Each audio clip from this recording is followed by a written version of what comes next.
Before we begin today's story, I want to share something extraordinary. Archaeologists once opened an ancient Egyptian tomb, sealed for more than 3,000 years. And inside, they found jars of honey, golden, fragrant, and still perfectly edible. Think about that. Civilizations rose and fell. Entire languages disappeared, but honey remained unchanged, unspoiled, patiently waiting in the quiet darkness. There are very few foods in the world that can outlive time itself. And that's why honey isn't just a sweetener. It's a piece of human history, a reminder of resilience, nourishment, and the simple things that carry us through life. Now, let's begin. Welcome to Senior Health Plus, where we talk honestly and simply about the changes we face after 60 and the small daily habits that help us feel our best. Today's food story takes us on a journey through one of the oldest foods on Earth, honey, a golden thread woven through human history. Long before sugar existed, long before fruit was widely cultivated, honey was humanity's first taste of sweetness. Ancient cave paintings in Spain, more than 8,000 years old, show a person climbing a cliff with a basket, reaching carefully into a wild beehive. Honey wasn't just food, it was treasure, rare, precious, and deeply respected. Some believed honey carried the warmth of the sun, captured and saved for the coldest days of the year. Every drop was earned, a careful dance with nature itself. If you traveled to ancient Egypt, you would find honey woven into nearly every part of life. Pharaohs demanded jars of honey in their tombs to nourish them in the afterlife. Honey was offered to the gods, used in medicine, and even given as payment to workers. Beekeepers stood along the Nile, with clay hives lined up like small homes. When the bees returned, they followed the scent of river breezes and the flowers that grew on its edges. Egyptians believed honey could heal the body and protect the spirit, and in many ways, they weren't wrong. In ancient Greece, honey was considered a sacred gift. Aristotle wrote about bees with fascination. Hippocrates, the father of medicine, used honey to soothe wounds and sore throats. Greek athletes drank honey water for strength and endurance. Poets called honey liquid sunlight.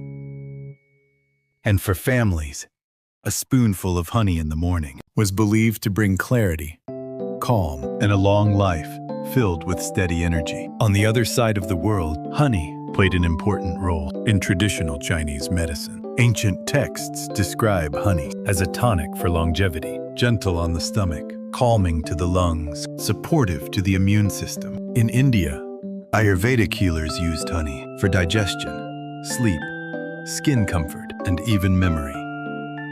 It was seen as pure nourishment, a food that brought balance and harmony to the entire body. Thousands of years later, modern science is only beginning to confirm what ancient healers understood long ago. When European settlers crossed the Atlantic to the New World, they brought honeybees with them, packed carefully inside woven straw baskets called skeps. Before this, wild bees existed in North America, but the European honeybee, the bee that makes the honey we know today, was new to this land. As settlers carried these skeps through forests and fields, the bees escaped and began forming wild colonies. Native Americans noticed the bees immediately.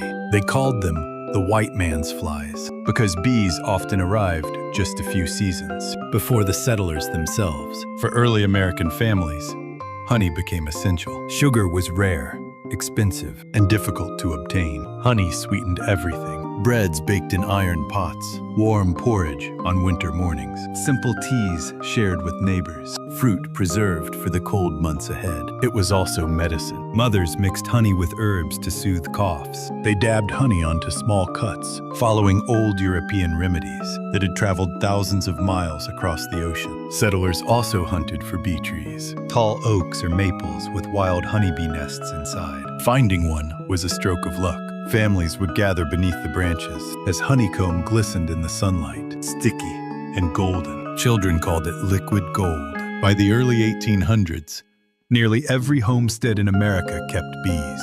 Honey provided sweetness in hard years, comfort in winter, and a sense of home in a young and uncertain country. Honey didn't just survive the journey to America. It became part of the nation's story. If honey has always felt magical, it's because the way bees create it is magical.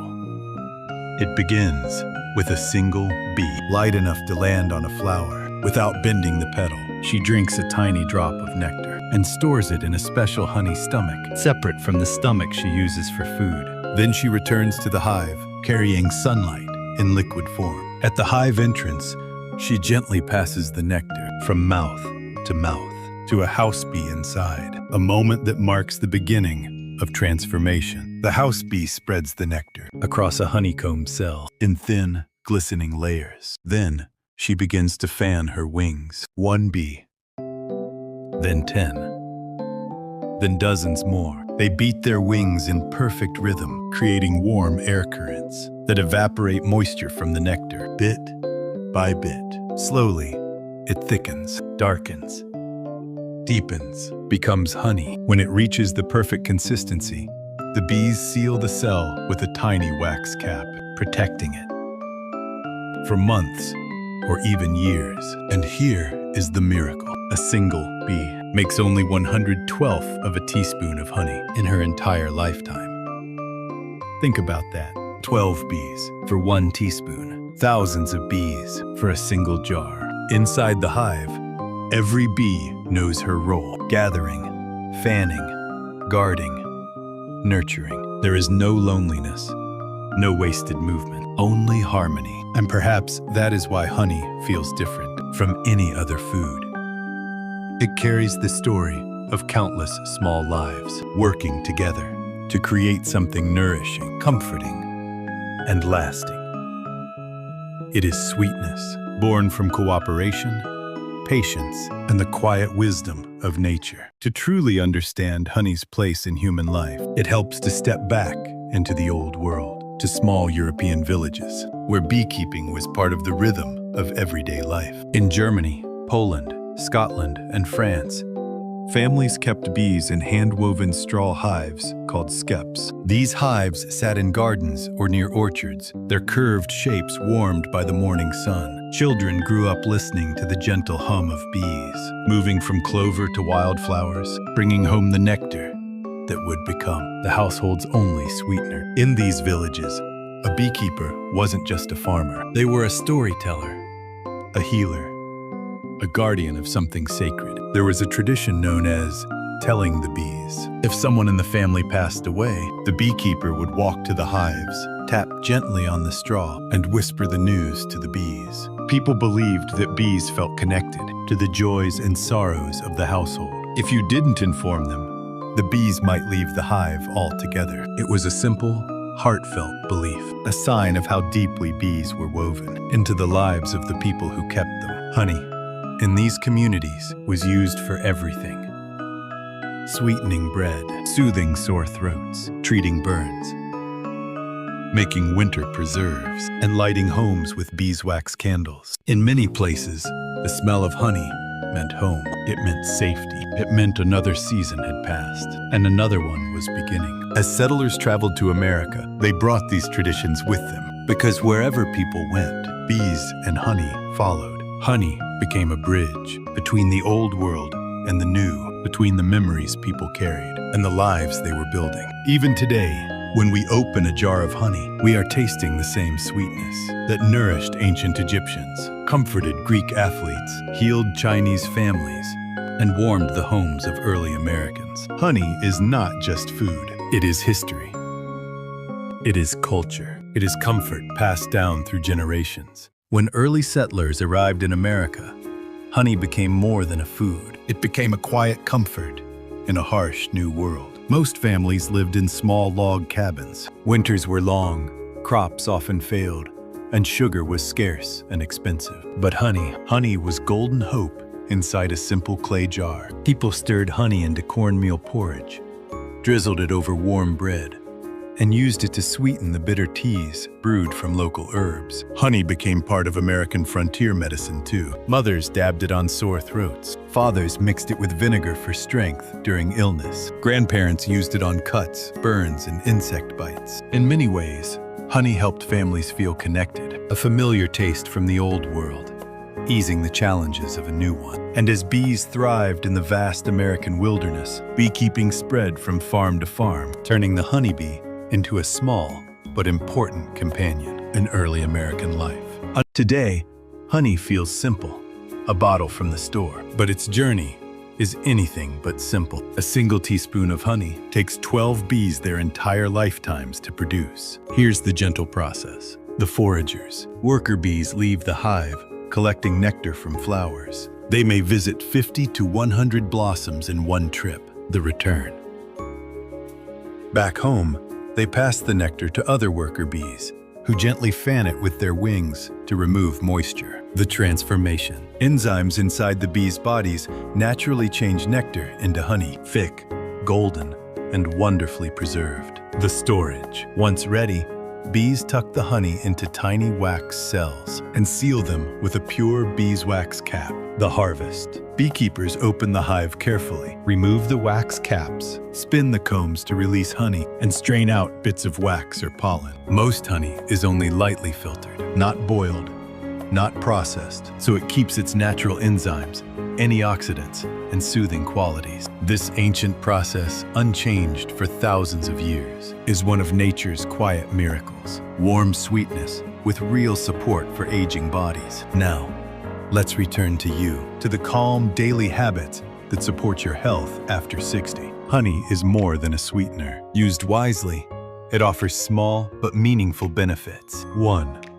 A soothing companion for the throat. Warm water with honey has been used for centuries to ease sore throats, coughs, and morning dryness. As we age, our airways become more sensitive, and honey can help coat and calm them. 2. A gentle energy lift. Unlike white sugar, honey contains traces of minerals and natural compounds that support steady morning energy without the sharp crash. A spoon stirred into tea or oatmeal can feel like a warm start to the day. 3.